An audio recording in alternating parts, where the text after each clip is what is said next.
Good morning and Jai Hind students. Welcome to Sunbeam School Sultanpur online classes. We'll be starting NCERT class 12 chapter 6. In this video we discuss about international organization. Before understanding what is a UN, सबसे पहले हम जानेंगे UN क्या है।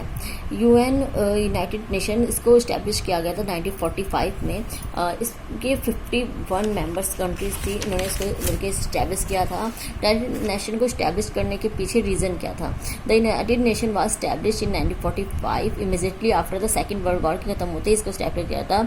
It was a successor of the league of nation which was form after the first world war.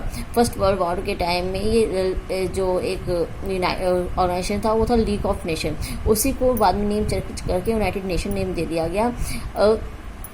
इसको establish करने का reason मैंने पूछा क्या था। इसको इस्टेब्लिश करने का रीज़न ये था कि बहुत सारी जो कंट्रीज़ थी उन्होंने मिलकर ये सोचा कि हमारे सबके कंट्री में कोई ना कोई कन्फ्लिक्ट्स होता है, कोई डिस्प्यूट्स होते हैं, वॉर होती हैं, अटैक होते हैं। तो ऐसे सभी चाहे इकोनॉमिक मामले हों, चाहे डेवलपमेंट के मुद्दे हों, काफ़ी सारे मुद्दों को ट्रेड के प्रॉब्लम्स हो, इन सब मुद्दों को सॉल्व करने के लिए इंटरनेशनल लेवल पे कोई ऑर्गेनाइजेशन होनी चाहिए जो हम इंटरनेशनल वे पे इन सब प्रॉब्लम्स को सॉल्व कर सके। तो 51 कंट्री ने मिलके एक ऑर्गेनाइजेशन को क्रिएट करा, उसका नाम लीग ऑफ नेशन रख गया। लेकिन उसके बाद भी क्या हुआ, उसके बाद भी सेकेंड वर्ल्ड वॉर हो गई और काफ़ी कंट्री में जब सिविल वॉर की स्थिति हुई उससे सेकेंड वर्ल्ड वॉर हो गई। लेकिन उस second world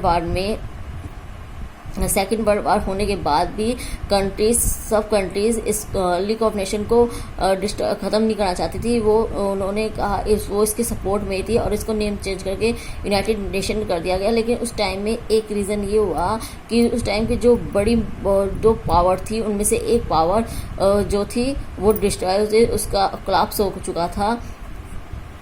So firstly, the objective of United Nations is to prevent international conflict and to facilitate cooperation among them. जो मेन रीज़न था जिसमें बताया यूनाइटेड नेशन का मेन रीज़न था कि जितने भी जो क्या कहते हैं जो कॉन्फ्लिक्ट्स होते थे, डिस्प्यूट्स होते थे, उनको सॉल्व करना, stop state conflict inclining towards war, और किसी भी जो स्टेट्स हैं उनके बीच के कॉन्फ्लिक्ट को वॉर तक की स्थिति में ना पहुंच जाना। Often lack of social and economic development leads to conflicts, और इन सबको दूर करके जो इकोनॉमिक और सोशल डेवलपमेंट है उसको करना। And bring countries together so as to improve social and economic development करना, जिसके साथ वर्ल्ड का भी डेवलपमेंट हो, और किसी के बीच में अगर सोशल इकोनॉमिक कॉन्फ्लिक्ट होता है उसको सॉल्व करना। So in the UN security council they इस सबको इनके मेन ऑब्जेक्टिव्स थे। और यूएन सिक्योरिटी काउंसिल जो है इसमें 5 परमानेंट मेंबर है। एंड फर्स्टली है United kingdom, United state of America, Russia, France and China, और 10 इसके नॉन परमानेंट मेंबर्स होते हैं जो हर 2 ईयर्स में चेंज होते रहते हैं। And other non permanent members who are elected after 2 years. The most important public figure of UN is the security general. जो मेन इसकी फिगर है वो है सिक्योरिटी जनरल की।